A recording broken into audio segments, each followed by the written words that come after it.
Statement based questions में, जिसमें हम राइट एंड रॉन्ग स्टेटमेंट्स बताएंगे, करेक्ट या इनकरेक्ट स्टेटमेंट्स के बारे में बताएंगे। ठीक है, क्लियर आ रहा है, सबको समझ में आ रहा है? क्लास सबको समझ में आ रहा है, यस और नो?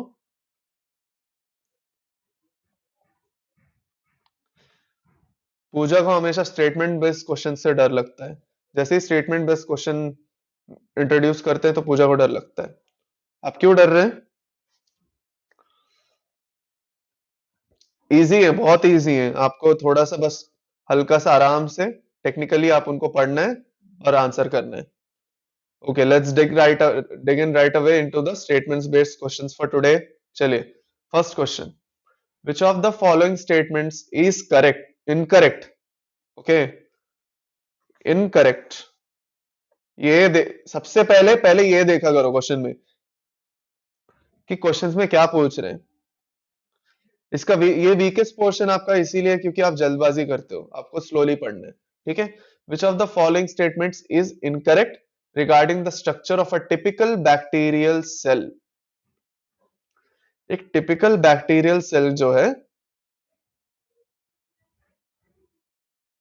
उसके बारे में अगर हम बात करें तो उससे रिलेटेड कौन सा स्टेटमेंट गलत है। ठीक है, ये पूछ रहे हैं। ओके, सो सबसे पहले, cells possess naked circular DNA, है ना, मेम्ब्रेन नहीं होता न्यूक्लियस के अराउंड। ठीक है, तो डीएनए क्या होगा? सर्कुलर तो पहले है ही सबसे पहले, और उसके अलावा क्या है? उसके अलावा क्या है? Cells possess naked circular DNA which is folded to form nucleoid. ये हो गया स्टेटमेंट। ठीक है, correct. Okay, next, cells are surrounded by peptidoglycan layer and a mucilaginous sheath। ठीक है, ये भी सही है। अच्छा, पेप्टिडोग्लाइकैन किससे बना होता है? आपका पेप्टिडोग्लाइकैन जो है वो किससे बना होता है? दो पॉलीसैकेराइड्स हैं जिनकी वजह से बनता है पेप्टिडोग्लाइकैन, मुझे उनका नाम बताओ। हाँ, एनएजी, और एक कौन सा है पूजा? एनएजी, एनेसिटाइल ग्लूकोजामीन, और उसके अलावा और एक है, और एक कंपोनेंट है, दो कंपोनेंट्स है टोटल, दो कंपोनेंट्स है टोटल। फटाफट आंसर करेंगे।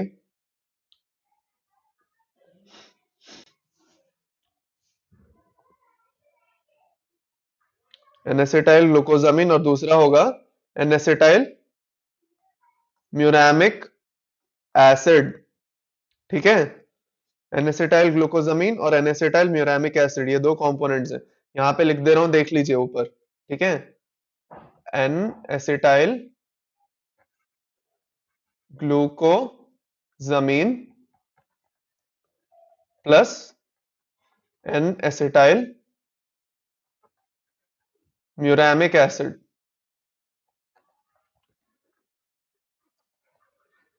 ये हैं दो कंपोनेंट्स आपके पेप्टिडोग्लाइकैन के।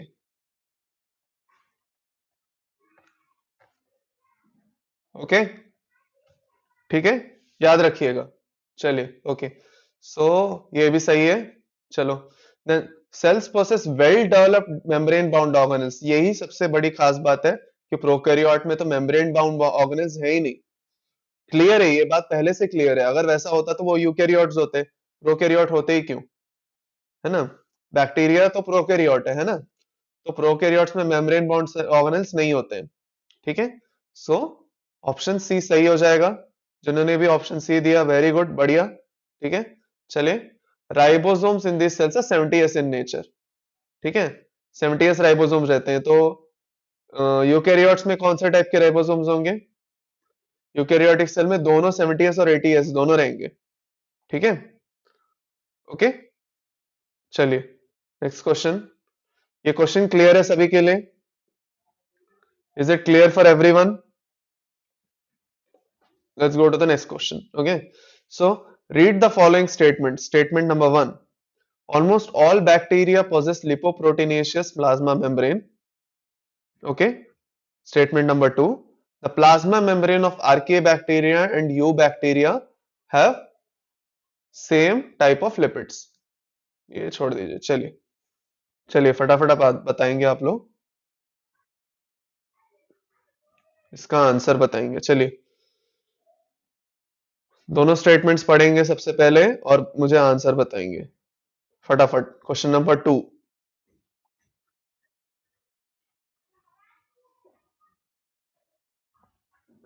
बी। पूजा के अलावा और कोई आंसर कर रहा है? ओके चलिए। तो सारे बैक्टीरिया के पास लिपोप्रोटीनेशियस मेम्ब्रेन होता है। ओके, प्रोटीन और लिपिड वाला मेम्ब्रेन होता है, ये सही है। ठीक है, no doubt there. The plasma membrane of archaebacteria and eubacteria have same type of lipids. अब यू बैक्टीरिया की जो बात आती है, तो उनके पास सिंपल फॉस्फोलिपिड बाइलेयर होता है।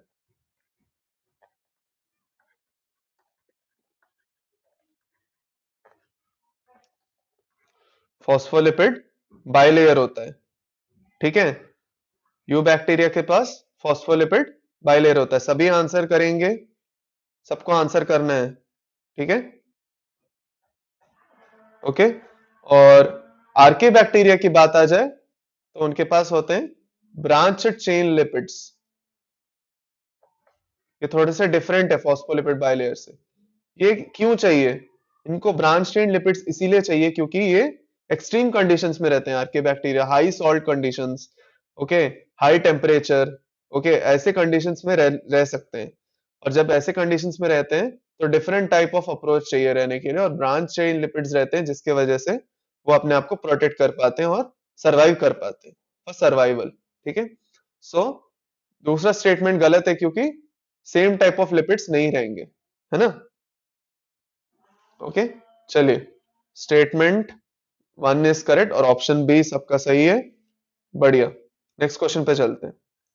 चलो, क्लियर सभी के लिए? कोई डाउट है इस क्वेश्चन में? चले नेक्स्ट क्वेश्चन पे। Let's move on to the next question, question number 3। Question number 3, Euglena can be considered as a plant due to the presence of chlorophyll. Okay, Euglena cannot be classified on the basis of two kingdom system of classification। चलिए सब answer करेंगे फटाफट।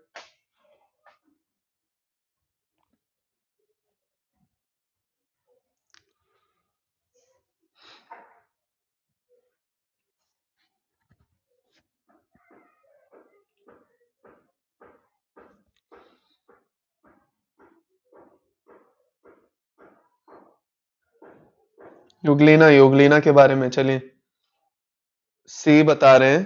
ठीक है, देखें, Euglena can be considered as a plant due to the presence of, consider कर रहे हैं बस, हम कैटेगराइज नहीं कर रहे हैं प्लांट में उसको, सिर्फ कंसिडर कर रहे हैं। कंसिडर कर सकते हैं हम उसको, कैटेगराइज नहीं कर रहे हैं, सिर्फ कंसिडर कर रहे हैं as a plant due to the presence of chlorophyll, लेकिन वो प्लांट नहीं है। ठीक है, तो ये थोड़ा सा डिबेटेबल है, ये सही भी है गलत भी है, तो थोड़ा सा डिबेटेबल है। ठीक है, लेकिन अभी के लिए हम लोग इसको करेक्ट मान लेते हैं।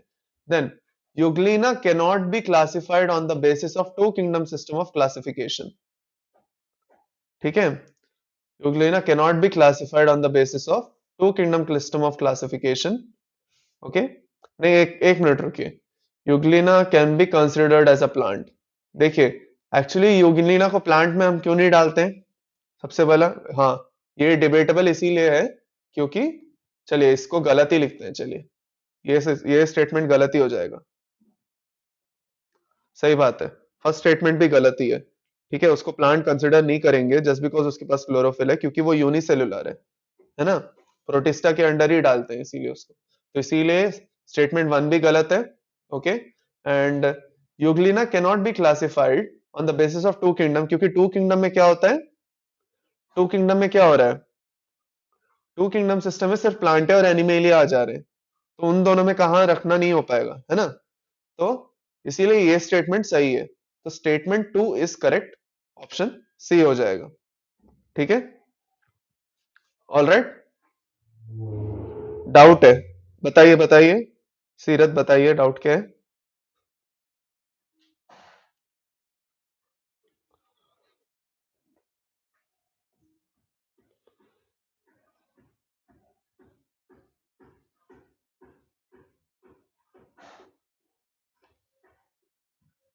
चलिए नेक्स्ट क्वेश्चन में फटाफट टाइप करेंगे। नेक्स्ट क्वेश्चन पे जाना है बेटा, चलिए जल्दी करिए फटाफट। ओके मैं जा रहा हूँ नेक्स्ट क्वेश्चन में, आप पूछिएगा डाउट, मैं क्लियर कर दूंगा, ठीक है। Which of the following statements regarding kingdom animalia is incorrect? Animalia के बारे में कौन सा स्टेटमेंट इनकरेक्ट है? चलिए, इट इंक्लूड्स, चलिए मैं थोड़ा सा टाइम देता हूं लेकिन जल्दी जल्दी करना है आप लोगों को। चलिए, विच of the following statements regarding kingdom animalia is incorrect? कौन सा स्टेटमेंट इनकरेक्ट है?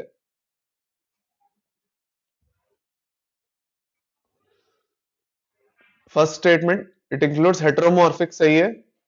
ऑटोट्रॉफिक तो है नहीं, हेटेरोमॉर्फिक है। लेकिन यूनिसेलुलर थोड़ी है सभी, मल्टीसेलुलर भी ऑर्गेनिजम्स भी हैं उसमें, है ना। यूकेरियोटिक सही है लेकिन मल्टी सेलुलर होंगे, ठीक है। तो ये स्टेटमेंट हो गया गलत और ये ऑप्शन हो गया सही, ऑप्शन ए, ठीक है। फिर members of this kingdom lack cell wall, of course kingdom Animalia में सेल वॉल होता नहीं है, ठीक है, किसी के पास भी सेल वॉल नहीं रहेगा, तो ये सही है। Mode of nutrition is holozoic, ठीक है, होलोजोइक न्यूट्रिशन। हेट्रोमॉर्फिक यानी कुछ नहीं पूजा, ऑटो ऑटो ऑटोट्रॉफिक और हेट्रोट्रॉफिक की तरह ही है, हेट्रोमॉर्फिक या हेट्रोट्रॉफिक सेम होता है, अलग टर्म्स की तरह दिखते हैं, सेम है, हेट्रोमॉर्फिक हो या सेम है, बेसिक डिफरेंसेस छोटे छोटे होंगे, वोंट मैटर। हेट्रोट्रॉफिक मतलब they are dependent on other sources of other sources of food, they can't prepare their own food like plants, और algae की तरह अपना फूड खुद नहीं बना सकते, फोटोसिंथेसिस नहीं कर सकते, ठीक है। चलिए, the sexual reproduction in these members is by copulation of male and female, चलिए ये भी ठीक है, तो ऑप्शन ए हो जाएगा। चलिए next question, question number 5, read the following statements. चलिए, read the following statements. Viruses are inert crystalline structures outside a living cell, ठीक है। Statement number 2, viruses are cellular organisms. चलिए आंसर बताएंगे फटाफट।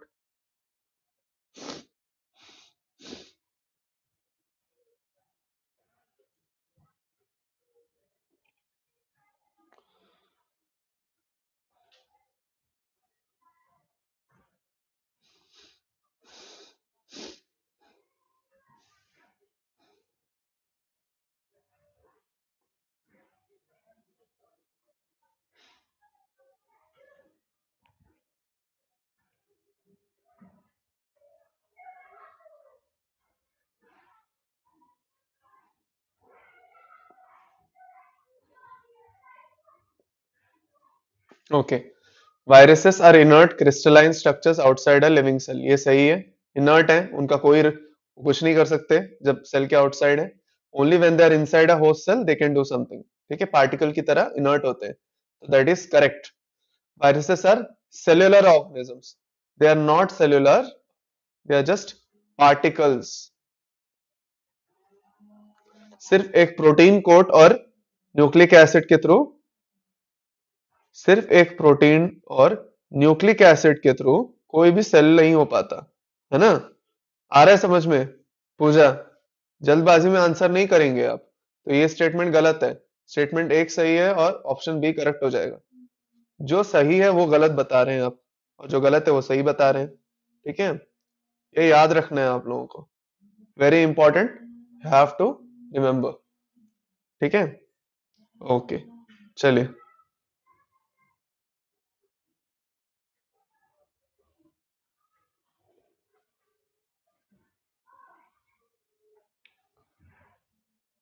हो गया, बी इज करेक्ट, सही। चलिए question number 6, which of the following statements regarding virus is correct? Virus से रिलेटेड कौन सा स्टेटमेंट करेक्ट है, करेक्ट वाला बताइए। चलिए, टेक योर टाइम, टाइम लीजिए और बताइए कौन सा वाला स्टेटमेंट करेक्ट है। क्विक क्विक फटाफट, जल्दी जल्दी बताना है। क्वेश्चन नंबर 6 का,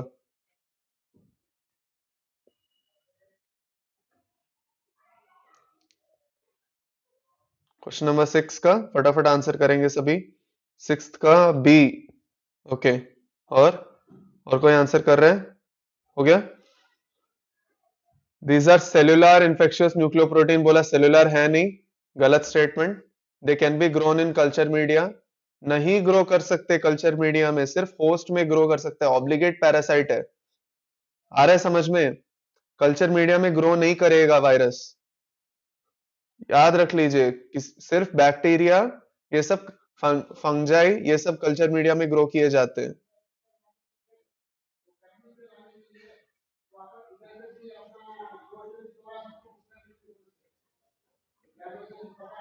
कल्चर मीडिया यानी क्या होता है? कल्चर मीडिया यानी, ठीक है, आपका जो ये क्या बताऊं, जो भी यूज कर रहे हैं आप किसी भी ऑर्गेनिज्म को, माइक्रोब्स को ग्रो करने के लिए। आ रहा है समझ में? माइक्रोब्स को ग्रो करने के लिए जब यूज कर रहे हैं, उसको हम लोग बोलते हैं कल्चर मीडिया। ठीक है, ये आप अपने माइक्रोबायोलॉजी में आप आगे जाके पढ़ेंगे। ठीक है, अभी इसके बारे में ज्यादा टेंशन नहीं लेना है। They can not be crystallized, उनको क्रिस्टलाइज किया जा सकता है तो वो भी गलत है। So none of the options are correct, सब इनकरेक्ट है। नन ऑफ द अबव, सारे ऑप्शंस इनकरेक्ट हैं। क्लियर? आ रहा है समझ में?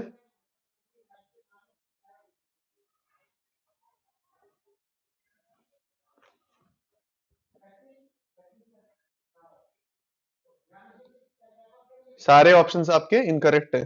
ठीक है, चलिए क्वेश्चन नंबर 7 पे आ जाइए। लास्ट क्वेश्चन है, लास्ट क्वेश्चन है स्टेटमेंट बेस्ड क्वेश्चन का। ठीक है, चलिए। Methanogens are present in the gut of several ruminant animals, methanobacteria के बारे में बात हो रहा है। ये मेथनोजेंस कहाँ पे रहेंगे? रूमिनेंट, काउस, बफेलोस, इन सब में रहेंगे, उनके गट में रहते हैं ना। ठीक है, correct. Methanogens help in the production of methane from the dung of ruminants. ठीक है,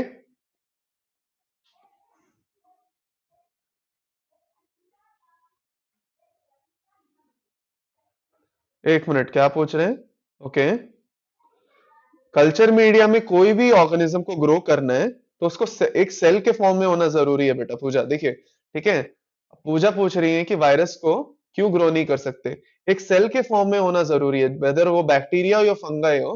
ठीक है, फंजाई और बैक्टीरिया में आप क्या देखते हो? दे आर सेल्यूलर ऑर्गेनिज्म, एक डेफिनेट सेल है, एक लिपिड लेयर है, उसके बाद ऑर्गेनल्स है, न्यूक्लियस है। ठीक है, ये सब है।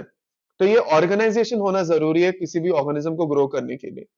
वायरस की बात जब आती है, वायरस इनएक्टिव होता है, सेल के किसी भी ऑर्गेनिज्म के बाहर है, यानी कहीं पे सॉइल में है या कल्चर मीडिया में भी हो, ठीक है, वो इनएक्टिव रहेगा, इट्स नॉट एक्टिव।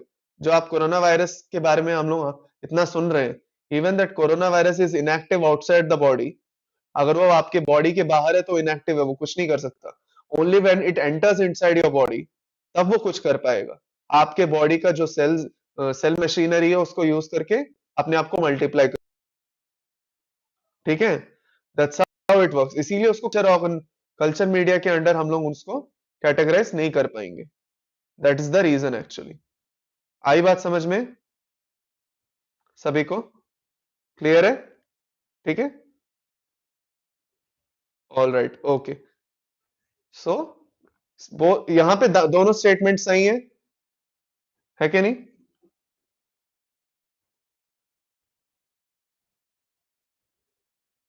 यस, ठीक है, ओके, चलिए।